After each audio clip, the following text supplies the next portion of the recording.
il gruppo culturale e tradizioni popolari San Giovanni di Villa Speciosa. Lei sale su con due giovani indossatrici, una è Marisol e l'altra è Noemi. Sara Melis, ecco le due indossatrici. Ciao Sara, eccola qua, tieni il microfono. C'è anche Rita che invece ciao Rita, indossa il costume di Decimo Mannu, penso che molti di voi lo conoscano. Ecco, tu hai fatto degli studi molto importanti, nel 2007 sei arrivata finalmente a ritrovare l'originale. Sì, allora buonasera a tutti. Il nostro gruppo nasce nel 2007 con dei nostri concittadini che fanno delle ricerche, chiedono in giro, ascoltano, registrano gli anziani del paese e diciamo scattano tantissime fotografie in un periodo in cui comunque c'erano ancora tante persone anziane negli anni 2000 che potevano ancora dare informazioni utilissime.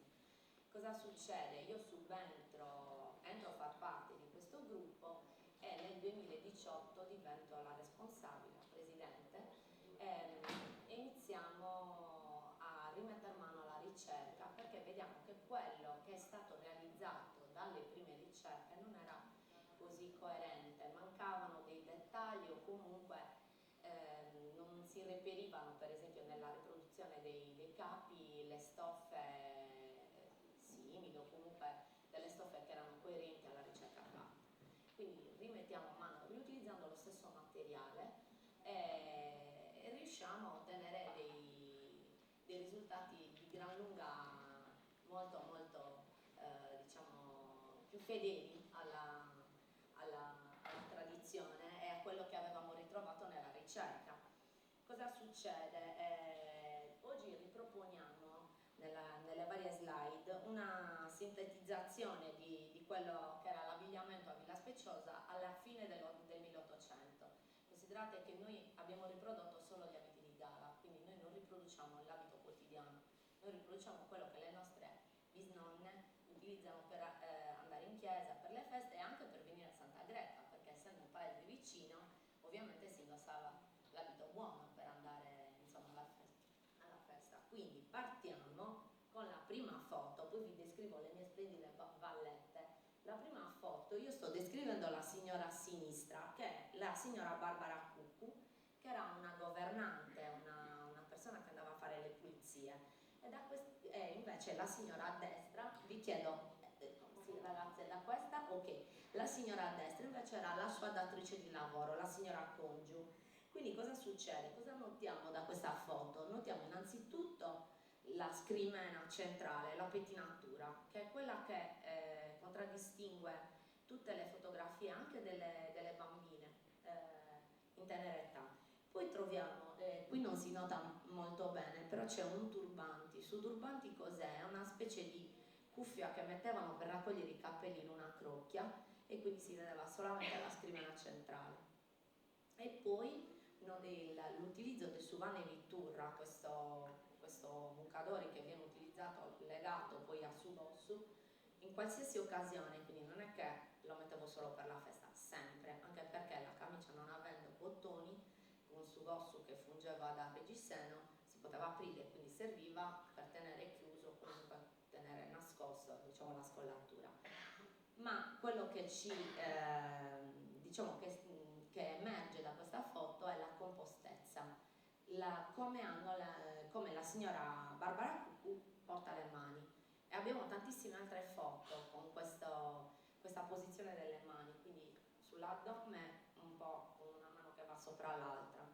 E quindi la compostezza, nonostante il ruolo, comunque era sasrevidora, quella che andava a servizio della signora, comunque ha la sua dignità, la sua compostezza, la sua seppur eleganza anche, vogliamo dire, anche in una foto questo non è un vestito ovviamente della festa, un vestito, o magari è stato scattato in diciamo, non è eccessivamente ricco, però comunque è stato scattato in un momento con la sua proprietaria. Se invece andiamo alle foto, la seconda immagine.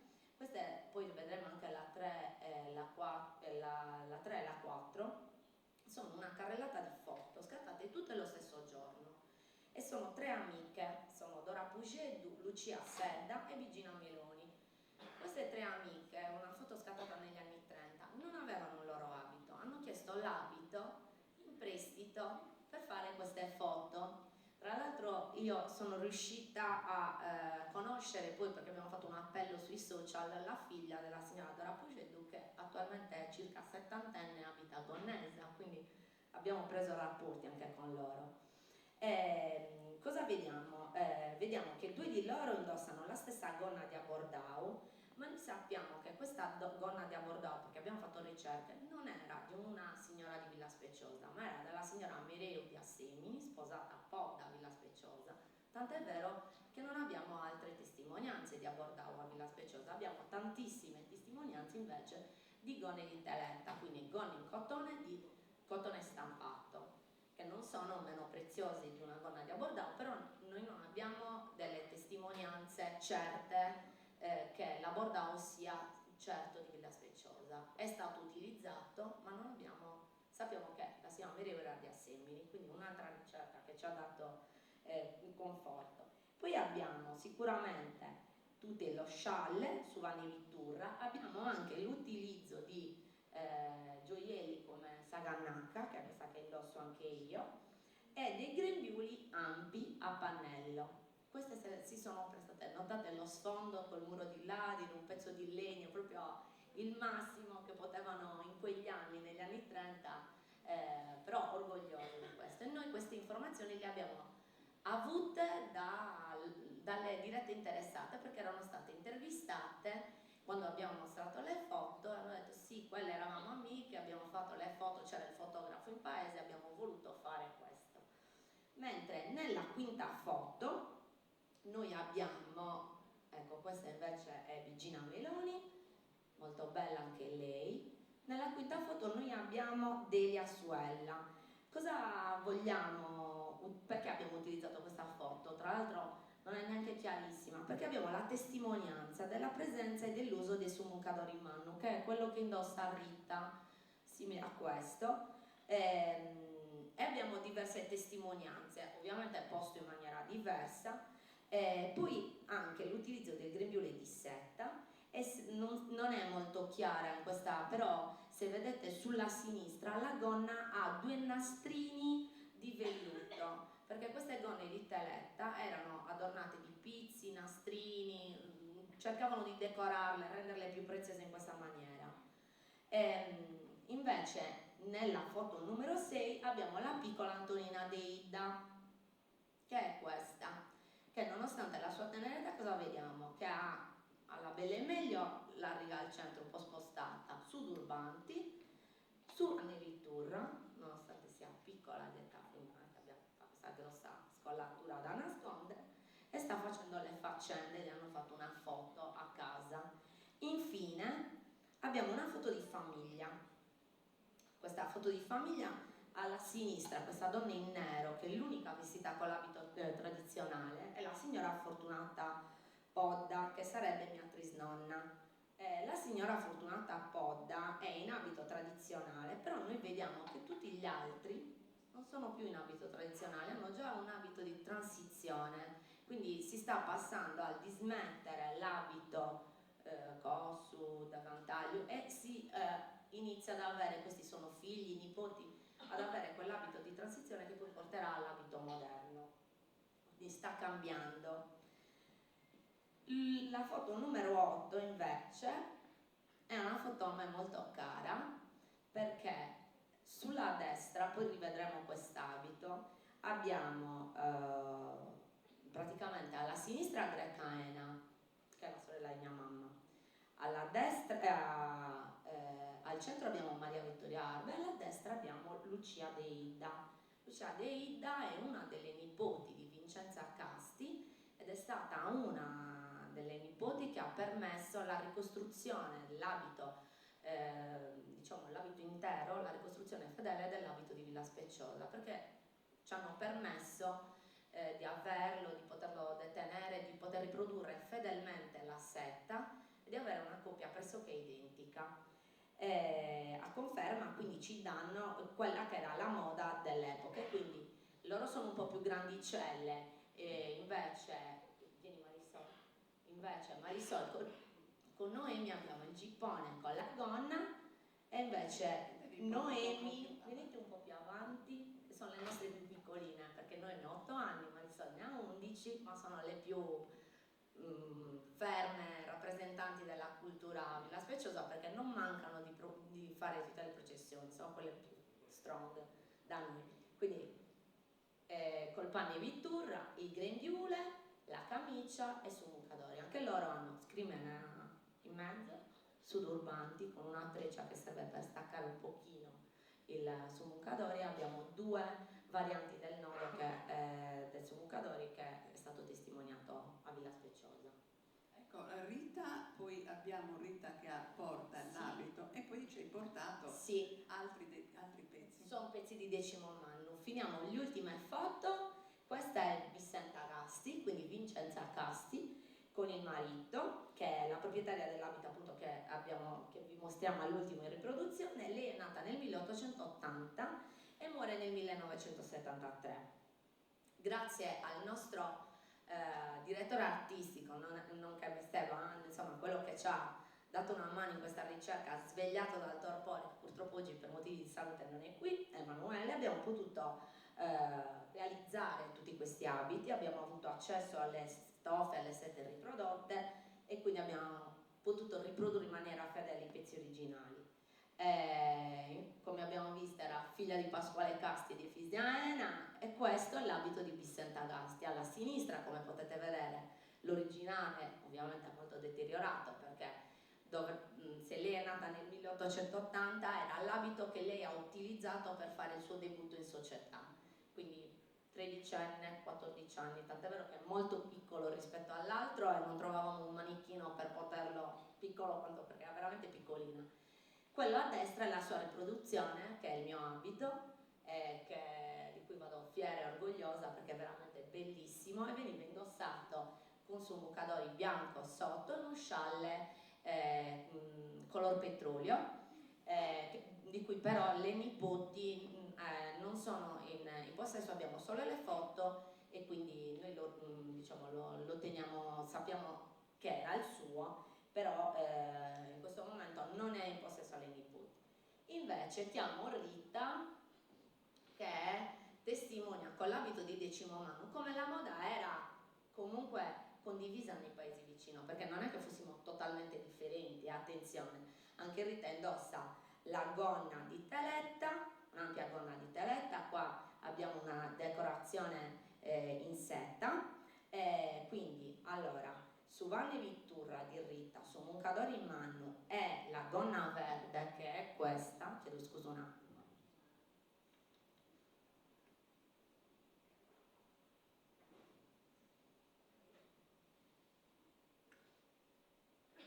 che questa gonna verde appartengono alla nonna di Rita, che si chiama Manca Francesca ed è nata a Decimo Mannu il 21 luglio del 1882, mentre la gonna gialla che Rita sta indossando, su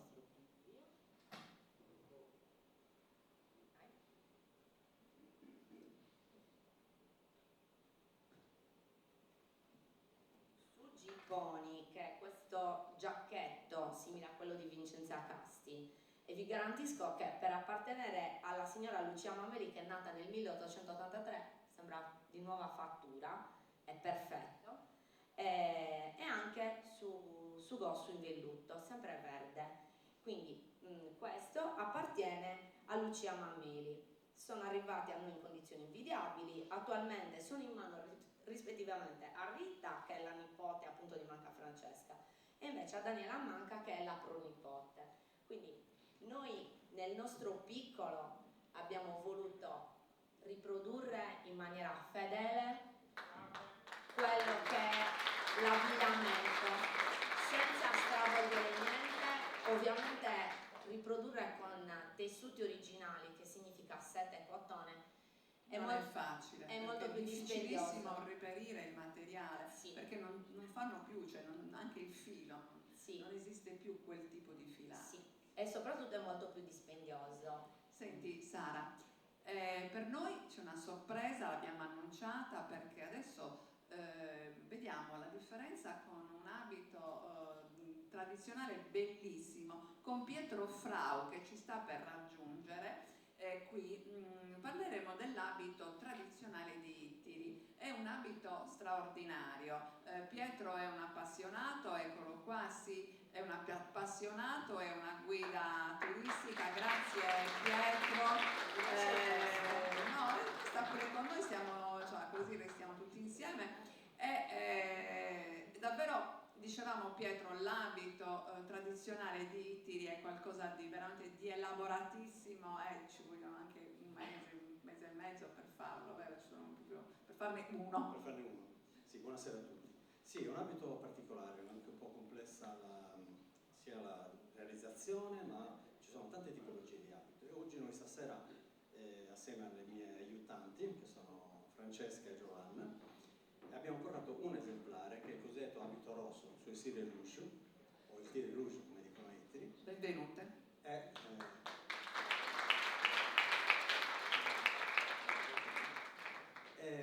Siccome l'abito è un abito particolare, come dicevo, perché ci sono diverse tipologie di abito, noi ne abbiamo scelto una, che è quella un po' l'abito bandiera itirese, l'abito delle donne ricche e benestanti, però abbiamo scelto un periodo particolare, abbiamo scelto gli anni 60.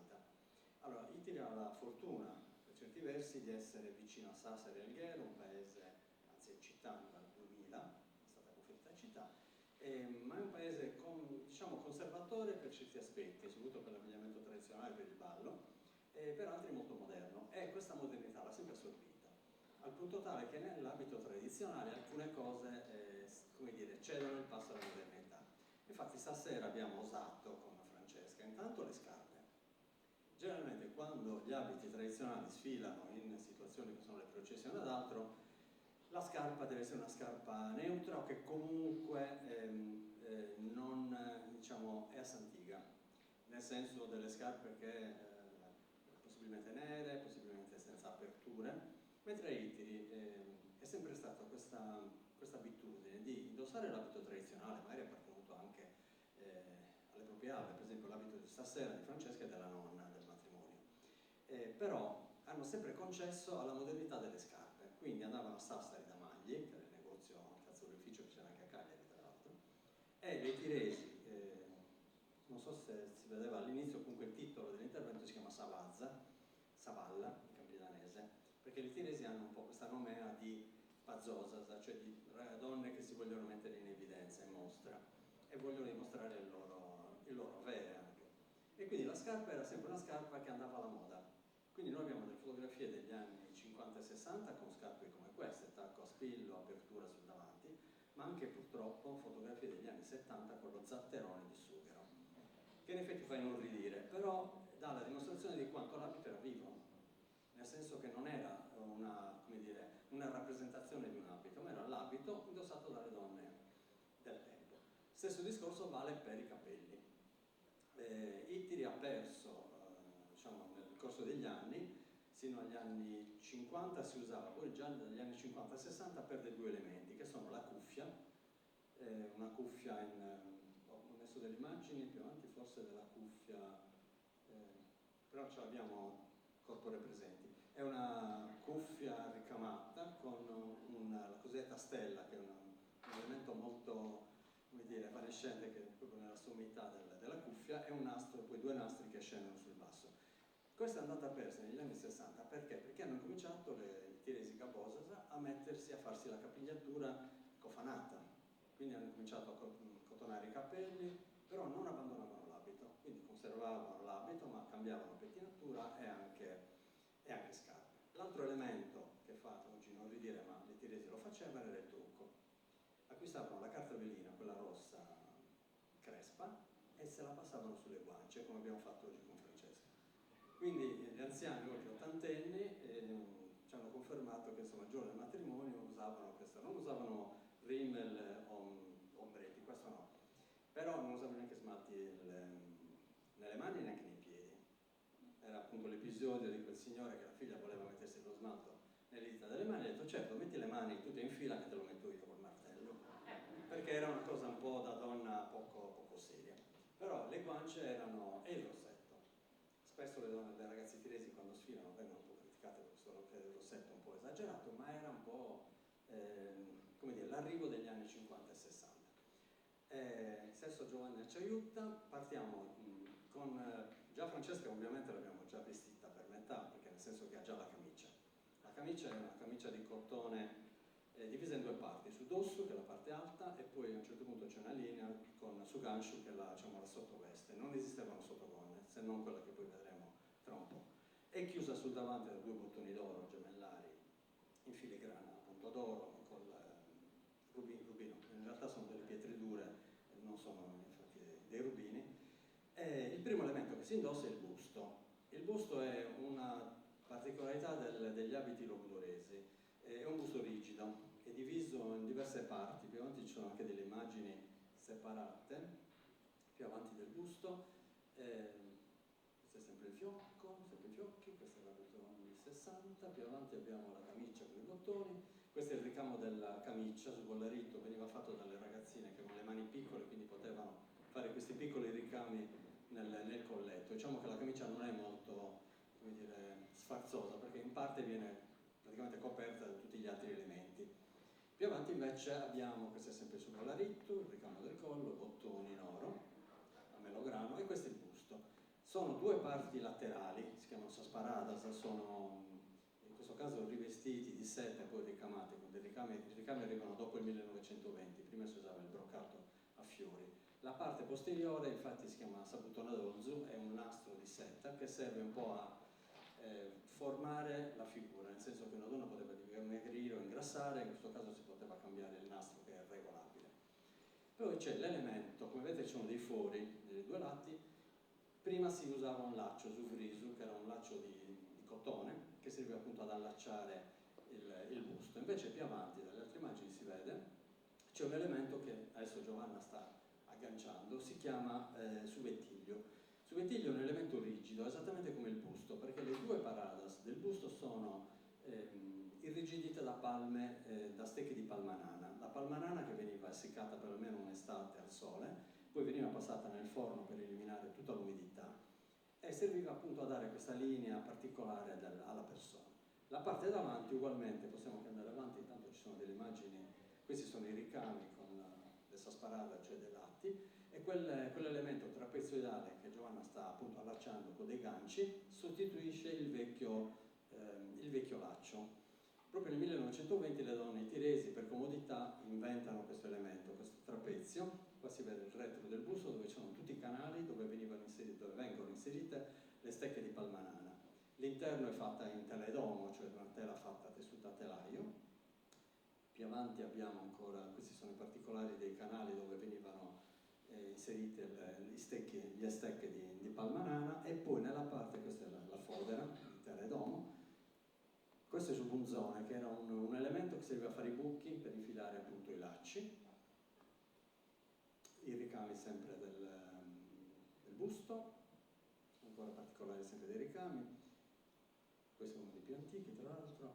Ancora più avanti abbiamo subettiglio, ancora un po' di più.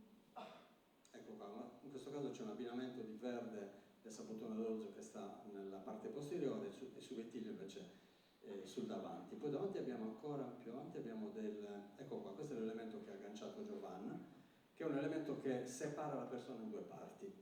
È un elemento proprio, otticamente divide un po' la figura. La parte superiore, che è la parte diciamo spirituale, dove c'è il seno, il cervello e il cuore. La parte inferiore, che è quella più, come dire, animalesca, dove ci sono gli organi digestivi, riproduttivi e le gambe. Quindi è come se la figura venisse proprio tagliata in due dall'elemento del busto rigido. Più avanti ci sono dei busti, cioè dei pettigli di diverso colore. Generalmente nell'abito di gala si usava il rosa, gli altri per abiti per occasioni meno importanti. Più avanti, come vediamo Giovanna sta inserendo, ha già inserito la savettiera. Savettiera è questo elemento generalmente in pizzo, e negli anni 50-60 arrivano queste stoffe con questi luccichii che serve a coprire in effetti la camicia, che è di un cotone diciamo un po' più povero. Più avanti ancora abbiamo l'elemento del sabushaka valsa, è una tasca, si usa anche in Campidano, solo che in Campidano sono molto ricche di ricami, sono messe in evidenza. Qua si tratta di un tessuto molto, come dire, domestico, non è altro che la balza delle gonne giornaliere che veniva appunto tagliata e serviva come borsetta. Abbiamo anche un elemento dopo di doppia tasca, sono due tasche cucite che servivano appunto come borsetta da mettere sotto la gonna. Per esagerare nei fianchi, perché la donna doveva essere, come dire, doveva dare l'idea di produttività, si usavano delle sottogonne. Si racconta anche di 6-7 sottogonne. In questo caso Francesca ne utilizza una e non è altro che una gonna quotidiana. Sono le classiche munnella de teletta, che tuttora qualche donna ancora indossa, e in questo caso viene usata appunto come sottogonna. Infatti più avanti c'è un esemplare, ecco, questo è un altro tipo di munnella, in questo caso è a petesori, che c'è carne di topo, mentre invece la tua è a, non lo vedo neanche, a mattonese. La balza è sempre più scura ed è diversa, più avanti ci sono ancora degli esemplari, questa è la differenza tra la gonna e la balza, sempre di uso quotidiano, e più avanti ancora c'è una foto di una donna che ancora la utilizza, viene utilizzata in, come dire, in versione giornaliera, poi per andare a messa invece usano delle gonne plissettate nere. Quello che invece ha sulle spalle non è altro che un grembiule, su anello di Gugurtu, che è un grembiule diciamo, giornaliero, vengono tagliate ormai i lacci e viene utilizzato come scialle copricapo. Più avanti abbiamo la gonna rossa e questo è un po' l'emblema del costume. Lo stesso costume si chiama Beltire Rouge perché prende il nome da questo, nel senso che la gonna non si chiama gonna ma si chiama Beltire, cioè nel senso proprio vestire. Ed è l'elemento, uno dei due elementi diciamo, più preziosi assieme al bolero. Che cos'è? È una gonna plissettata in panno rosso, o panno rosso plissettato. Nella balza inferiore, nella parte inferiore abbiamo due galloni dorati, in quelli più antichi sono dei galloni diciamo, dritti, quelle più moderne anni 50-60 cominciavano ad arrivare questi galloni ondulati. La parte viola che vedete, e si vede anche nello schermo sul blu, è terziopelo, o terziopelo fiorato, terziopelo in velluto di seta liscio, impreziosito. Quelle cose luccicanti che si vedono è una lavorazione tipica in tirese. Praticamente c'è una, se vogliamo andare avanti si vede un particolare, questa è la chiusura del laterale con dei bottoncini d'argento. La parte della balza, il terziopelo è delimitato da due strisce o blu o verdi, e poi quei lavori che si vedono sono delle paillette ferrose, non di quelle in plastica, fissate ognuna con una savorallina che è una piccola perlina trasparente, e poi c'è un lavoro fatto con socoldonese, che sono dei fili ritorti, non sono delle passamaniglie complete, sono dei fili ritorti che vengono utilizzati per decorare la gonna. La gonna è divisa in due parti, la parte plissettata e la parte davanti che è il sugamento, che viene coperta, possiamo anche andare avanti, questi sono elementi. E questo è un altro tipo di gonna che abbiamo messo nelle foto, è detta sausilesa, come usano nel paese di Osilo, che è un paese abbastanza vicino a Itri, dove ci sono dei commerci anche su queste cose, che si ispira appunto all'abito osilese. E più avanti abbiamo sempre il ricambio osilese, il grembiule, Suvannello. Suvannello è in tulle. Negli anni appunto che noi stiamo affrontando, 50 e 60, arrivano questi grembiule con delle stoffe un po' acriliche che sostituiscono le vecchie mussole, però piacevano così, il gusto di tirese era questo, la novità piaceva molto. L'elemento che invece si conferma è la decorazione con i grappoli d'uva, su budroni di uva, e praticamente sono dei richiami poi a quelli che sono i ricami ecclesiastici, quindi sono tutti elementi che poi ritrovi nei paramenti sacri. E a questo punto si passa al corredo degli ori, questo in particolare del grembiule, sempre un altro grembiule. Allora, gli ori tiresi, diciamo che i monili sono quelli e solo quelli. Ci sono state un po' ci sono tuttora magari delle novità che possono essere dei collier in particolare, però diciamo che c'è una forma di, come dire, di conservatorismo anche sul tipo di gioiello. Il centro della pettiera viene fermato con una spilla, Più avanti abbiamo degli esempi che sono delle spille che servono a fermare al centro la pettiera sulla camicia. Poi il primo elemento sono gli orecchini, Sasara Kadasa.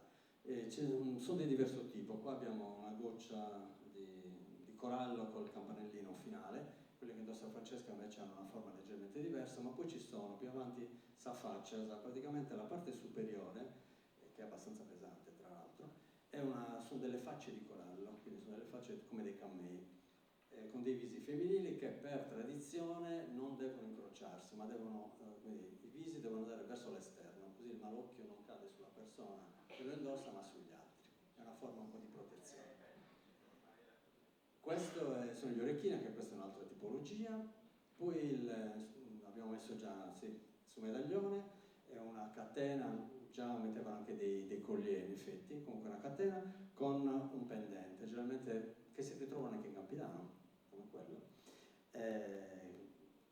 Il cosiddetto oro borbonico, quindi dell'oro che arrivava dal centro Italia. E in questo caso invece è fatto a Sassari da un orafo, nella forma un po' Liberty, una X con una ametista centrale. Più avanti abbiamo altri esempi, invece questo è sempre lo stesso. Questo invece è il classico fatto a mostacciolo, cioè quindi un rombo con la pietra centrale che spesso era pietra vitrea, non era come esattamente quello che indossa Francesca.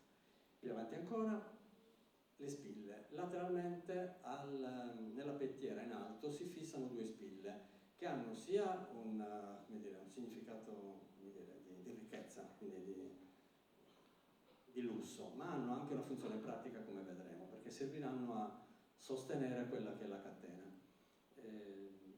Queste spille arrivavano tutte generalmente da fuori, o comunque c'erano degli orafi locali dove appunto venivano rifatte. A Itiri per esempio c'era una famiglia di orafi, la famiglia Morittu, originaria di Bonorva ma poi stanziati ad Itiri, dove riproduceva appunto questi gioielli. Tra l'altro aveva l'abitudine di farli indossare prima alla moglie, fare la passeggiata nel corso, in modo tale che che tutta la popolazione vedesse questi gioielli, poi se li facevano fare in base a quelli che aveva la moglie di Morittu. E poi c'è Sagadena Emma, è una lunga catena, un saliscendi come si dice, una lunga catena con filo dorato ritorto, ci sono di due tipi. Questa che vedete invece è la catena in corallo, che poi vedremo. Questa è sempre la spilla laterale. Ancora avanti si dovrebbe vedere la catena. Questa ancora più avanti. Ecco, questa è la catena a mushu. A mushu perché quindi è attorcigliata. Poi c'è un'altra catena che vediamo più avanti. Questo è il passante, che è la parte centrale che serve quella a regolare l'altezza una volta messa sul collo. Questa invece è la catena a giovoso, che somiglia un po' al giunchiglio campidanese, quindi sono dei ganci che si alternano. E poi le collane in corallo che hanno comunque assieme all'orecchino una valenza protopaica. Il corallo, il rosso, ricorda il sangue di Cristo, quindi una forma un po' scaramantica anche nel gioiello. E poi gli anelli, più avanti ci sono, questo è l'insieme dell'oreria ittirese. Gli anelli sono, diciamo, un po' quelli borbonici, di fattura locale c'era questo, detto a Saitiresa, che è un po' un anello de Brancia, sembra quasi un sigillo da prete, con una piastra appunto che serviva per mettere le iniziali del fidanzato. Dopodiché si passa a quello che è un po' l'icona ittirese, la buttonera. Il coritu, il piccolo bolero di velluto di seta, è un elemento molto ridotto, praticamente copre solo le braccia e poi nella parte posteriore del corpo ha una piccolissima striscia, un po' come si vede dalle immagini nelle slide. La particolarità sono i decori delle maniche. Nelle due maniche, in ogni manica ci sono 10 asole, che poi in realtà 2 sono vere e 8 sono solo decorative, che serviranno poi per infilare i bottoni. E le asole sono rifinite con il classico ricamo a Saitiresa con soccodone, che sono proprio dei fili filati con fili di seta, filati e ritorti, che vengono appunto, che servono a decorare la manica del coritto. È un elemento molto piccolo, però serve un po' a dare quel tocco di femminilità che spesso negli abiti sardi un po' si nasconde. Molto spesso sono abiti, come dire, che coprono. Nel caso di Iti, devo dire che viene messo tutto in evidenza, sia con l'aiuto del busto, con la scollatura, devo dire, sempre generosa, e anche con la vita così sottile. Questo gorritto ha nelle maniche 10 bottoni per manica, sono dei bottoni in filigrana d'argento a melograno. Le famiglie più ricche hanno anche delle bottoniere che sono completamente d'oro, ma sono rare a Ittiri, per lo più sono bottoniere d'argento. Il peso insomma, più o meno si aggira sui 2,5 kg per abito. Che cos'era questa bottoniera? Non era solo un elemento pratico di chiusura del giubbotto, perché in realtà sono solo 2 bottoni per manica, gli altri 8, come dire, gingillano. Infatti i grandi viaggiatori, compreso Enrico Costa alla fine dell'Ottocento, si meravigliò durante una processione di Ittiri vedendo circa 500 donne sfilare questo tintinnio che accompagnava la processione. E in effetti è un po' l'icona ittirese, cioè nel senso che l'abito non solo è bello, che c'è? Ah, non cioè, ma è anche, come dire, un abito sonoro, nel senso che poi il rumore delle buttonere si sente. Dicevo, sono 10 bottoni per manica, 8 scendono con una prolunga a T, mentre i 2 hanno una catenella che serve appunto per essere chiusa nella manica del coritto. Quest'abito nel suo insieme non è un abito per tutte, nel senso che sino al 1920 più o meno era un abito che identificava una classe sociale che è quella più alta. Se qualche donna veniva, come dire, gli veniva prestato per una fotografia o per una processione, era comunque derisa, era considerato insomma, era sottoposto a una forte critica, perché non era il suo abito, stava indossando una cosa che non doveva appartenere a lei. Sarà poi negli anni 50-60, soprattutto con il boom economico, quando gli ittiresi occupano le terre della Nurra e a quel punto arriva anche del benessere nelle classi sociali più basse, quando Ittiri poi si apre anche alla petrolchimica del Ghero, al terziario, quindi cambia l'economia del paese, a quel punto quest'abito è concesso anche alle persone di un ceto modesto, quello che oggi sarebbe il ceto medio. Un tempo non era possibile indossarlo, a questo punto sì. E viene indossato nelle grandi cerimonie, nei matrimoni, ma anche per tutte le grandi processioni. Diventerà poi un po' l'emblema ittirese. È un abito che stringe, infatti ogni volta che vedete le ittiresi sfilare dovete pensare a 2 chili portati nelle braccia, ai ferri del bustino, perché ha 2 ferri che sono praticamente i ferri dell'ombrello, che venivano smontati e utilizzati proprio per fissare. E quel busto veniva utilizzato anche nell'abito giornaliero. L'ultima è morta negli anni 80, ma andava anche a raccogliere le olive con le stecche nel busto. Addirittura le donne che erano incinta lo usavano, magari allargavano i nastri, però lo usavano. L'ultimo elemento è il velo. Il velo è un classico velo anche simile molto a quelli campidanesi come struttura e come fattura, erano dei veli che arrivavano da fuori e poi gli artigiani locali li hanno realizzati. L'unica cosa differente è quel nastrino che vedete nella parte che poi risulta davanti, sul midone, è una passamaglia bianca che viene inamidata in modo tale da creare proprio un'aureola sulla persona che poi lo indossa. In questo caso Francesca ha una capigliatura anni 60, quindi l'abito completo è questo, e il velo rimane sospeso su quella cofana che era tipica del periodo. Adesso quando lo vedete sfilare invece indossano nuovamente la cuffia, che abbiamo visto prima, e il fiocco legato nel grembiule. Più avanti c'è l'ultima immagine, eccola qua, una ragazza degli anni 60 pronta per la processione di Santa Lucia, con l'abito tipico del periodo, e così Francesca lo abbiamo voluto riproporre. Grazie.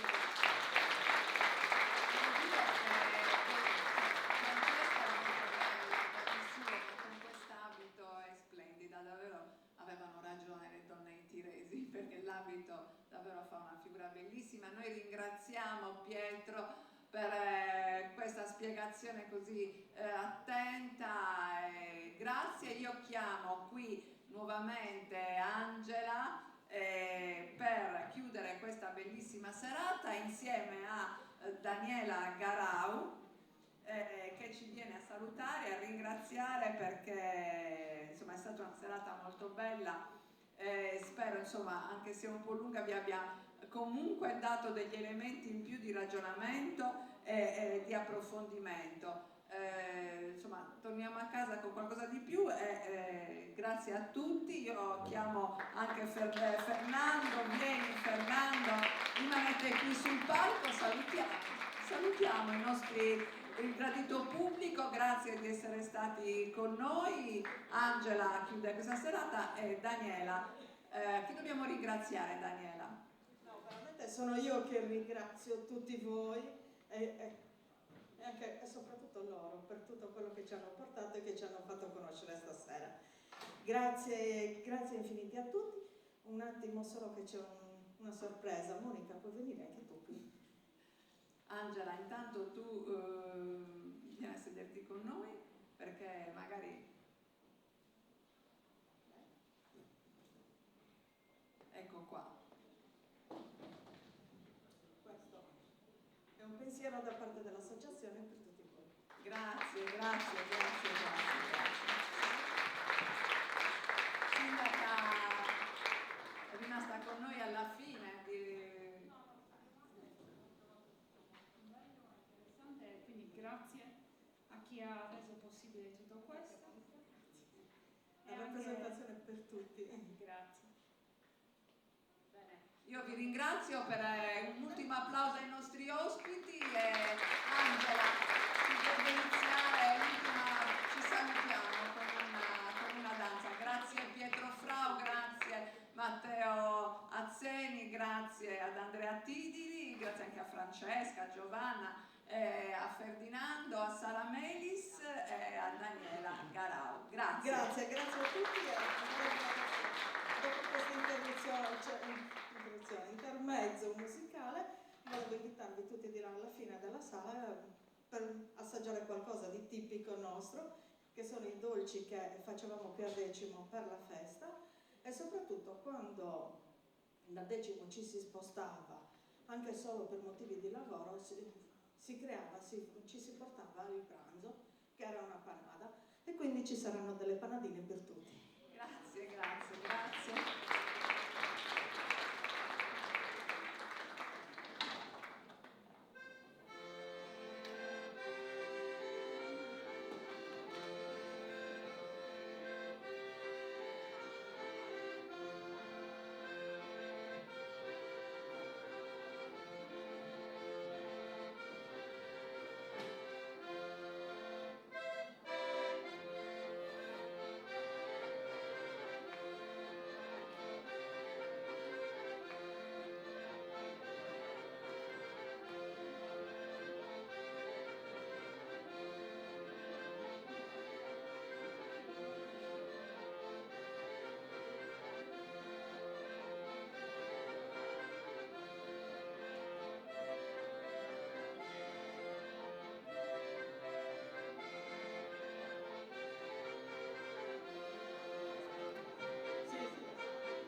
In attesa della Dastais a Malavasia, in Bibbia, verso la festa di questa Malavasia, ogni anno, su mese di Intrera, io è connota come Tepuato, Mara, Bosa, Rossio, ma senza de... no, non c'è più tempo, su. Accabato. Ci abbiamo cantato una scruba delle canzoni di Malavasia prima della Dastais, è andato direttamente alla Dastais, ha cantato una tarola. Venezia sapesse di Malavasia e da Dastais, su mese di